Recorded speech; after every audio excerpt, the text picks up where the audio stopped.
पहले की वीडियो में हमने पॉलिनोमियल, लीनियर इक्वेशन और क्वाड्रेटिक इक्वेशन ऑलरेडी कवर कर लिया है। जो हमारा आज नेक्स्ट टॉपिक है वो है कोऑर्डिनेट ज्योमेट्री। जो क्लास 10th का एक बहुत ही इंपॉर्टेंट टॉपिक है और इस चैप्टर में, पूरे चैप्टर में जितने भी इंपॉर्टेंट कॉन्सेप्ट है और एक एक क्वेश्चन इसके बाहर नहीं रहेंगे।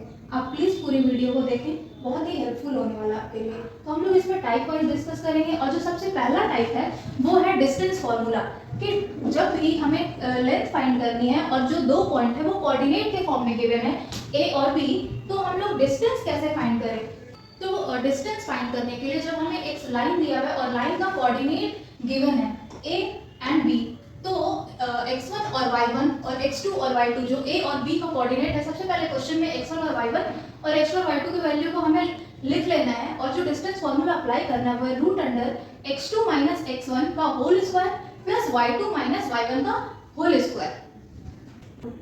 जो टाइप नंबर 2 है इसमें हमें देखना है सेक्शन फॉर्मूला। सेक्शन फॉर्मूला होता क्या है, किसी भी एक सिंगल लाइन को दो पार्ट में डिवाइड कर देना। कोई पॉइंट P जो एक पूरे लाइन को दो पार्ट में सेक्शन में डिवाइड कर रही है, तो इसमें हमें कौन सा फॉर्मूला लगाना है, सेक्शन फॉर्मूला। लेकिन ध्यान रखने वाली बात ये कि ये जो पॉइंट P है वो मिड पॉइंट पे नहीं होगा, ये कहीं भी लाई करेगा लेकिन मिड पे नहीं होना चाहिए। तो इस केस में x1 और y1 a की कोऑर्डिनेट है, b का कोऑर्डिनेट x2 और y2 है और p का जो कोऑर्डिनेट है वो हमें x, y ले लेना है। ये जो पॉइंट है इस पूरे लाइन को रेशियो में डिवाइड कर रहा है और इसी रेशियो को हम m और n से डिनोट करते हैं। जब हमें फॉर्मूला लगाना है तो फॉर्मूला में पर्टिकुलर x और y दोनों का वैल्यू को फाइंड करना है। x की वैल्यू को फाइंड करने के लिए हमें सिर्फ x का डेटा यूज करना है और y की वैल्यू को फाइंड करने के लिए सिर्फ और सिर्फ y का डेटा यूज करना है।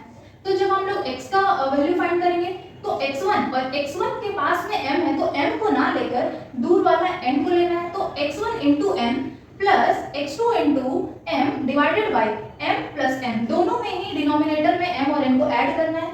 वैसे ही y के लिए y1 into m y2 into m divided by m plus n करना है।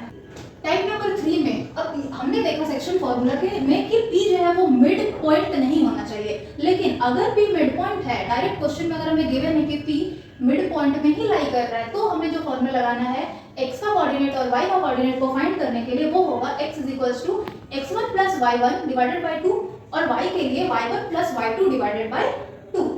कॉन्सेप्ट तो क्लियर हो गया मिड पॉइंट तक, लेकिन कुछ नोट की भी चीजें हैं जो बहुत ही इंपॉर्टेंट होती है, डायरेक्ट हमें इसे ध्यान देना है क्वेश्चन के लिए। तो जैसे किसी भी क्वेश्चन में हमें a का कोऑर्डिनेट गिवन है और b का कोऑर्डिनेट डायरेक्टली नहीं देकर दे दिया है कि b is lie on the x axis. अगर पॉइंट x एक्सिस पे लाई कर रहा है तो हमें खुद से y की वैल्यू 0 ले लेनी है, और वहीं पे अगर पॉइंट जो है y एक्सिस पे लाई कर रहा है तो जस्ट y का अपोजिट x की वैल्यू को हमें 0 ले लेना है। मतलब पॉइंट अगर x एक्सिस पे है तो y का वैल्यू वहां पे 0 होगा, और अगर पॉइंट y एक्सिस पे है तो वहां पे x का वैल्यू को हमें 0 ले लेना है। वहीं एब्सिसा का मतलब किसी भी क्वेश्चन में x कोऑर्डिनेट होता है, मतलब x, y में जो x का वैल्यू है इसे ही हम क्या कहते हैं, एब्सिसा, और जो ये y का वैल्यू है इसे हम कहते हैं ऑर्डिनेट। फिर अगर किसी भी क्वेश्चन में हमें बोला है कि आप प्रूव करिए कि पॉइंट a, b और c कोलिनियर है, तो कोलिनियर के लिए हमें क्वेश्चन को कैसे देखना है, तो एक एक करके हमें क्वेश्चन में a b b c और c a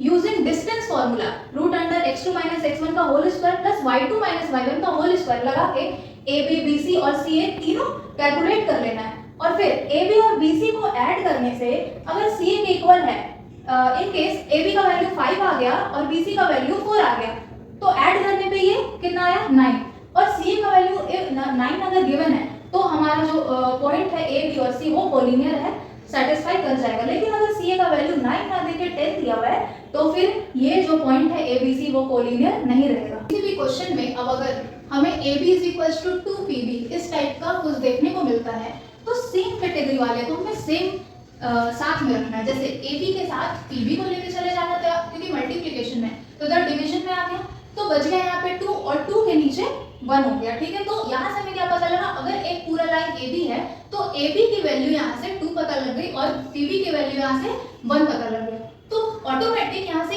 AP का वैल्यू क्या हमें पता लग गया 1। तो कुछ नहीं, इसे देखकर हमें रेशियो फाइंड कर लेना है। m/n की वैल्यू यहाँ से क्या आ गई 1:1। अब किसी भी क्वेश्चन में अगर हमें बोल रहा है कि ट्राइसेक्शन प्रूफ करिए आप, या फिर ये पॉइंट ट्राइसेक्शन दिया हुआ है, तो ट्राइसेक्शन का मतलब होता है कि एक सिंगल लाइन को 3 इक्वल पार्ट में डिवाइड करना। जैसे कोई 2 पॉइंट हमें ले लेना है P और Q जो इस पूरे लाइन को 3 इक्वल पार्ट में डिवाइड कर रहा है। अगर एक पार्ट 1 है तो दूसरा भी 1 होगा और तीसरा भी 1 ही होगा। तो ट्राइसेक्शन के केस में हमारा 2 आंसर निकल कर आता है, एक जब हम लोग P के लिए कैलकुलेट करेंगे और एक बार Q के लिए कैलकुलेट करेंगे। तो अगर P के लिए बात किया जाए तो अलग से एक हमें लाइन ड्रॉ कर लेना है जिसमें सिर्फ P को कैलकुलेट करना है, और Q के लिए हमें एक अलग लाइन बना लेना है जिसमें सिर्फ और सिर्फ Q की बात करेंगे। तो जब P की बात करेंगे तो आप यहाँ से देखो P के पहले कितना 1 है, एक, तो सिर्फ हमने 1 लिखा, लेकिन P के बाद यहाँ पे 2 1 दिख रहा है, मतलब 1 + 1 2। तो यहाँ से रेशियो क्या पता लग गया, 1:2, मतलब M की वैल्यू 1 हो गई और N की वैल्यू यहाँ से 2 हो गई। तो बस हमें सेम फॉर्मूला सेक्शन फॉर्मूला में M की जगह 2 और N की जगह 1 को पुट कर X और Y का वैल्यू फाइंड कर लेना है। वैसे ही अब अगर Q की बात की जाए तो Q के पहले यहाँ पे 1 + 1 2 है और Q के राइट साइड में एक ही 1 दिख रहा है, तो जो रेशियो बना हमारा M:N का वैल्यू वो बन गया 2:1। तो M की वैल्यू यहाँ पे 2 और N की वैल्यू 1 पुट करके सेक्शन फॉर्मूला के थ्रू P का कोऑर्डिनेट कैलकुलेट कर लेना है। तो ये था हमारा कोऑर्डिनेट ज्योमेट्री से रिलेटेड सारे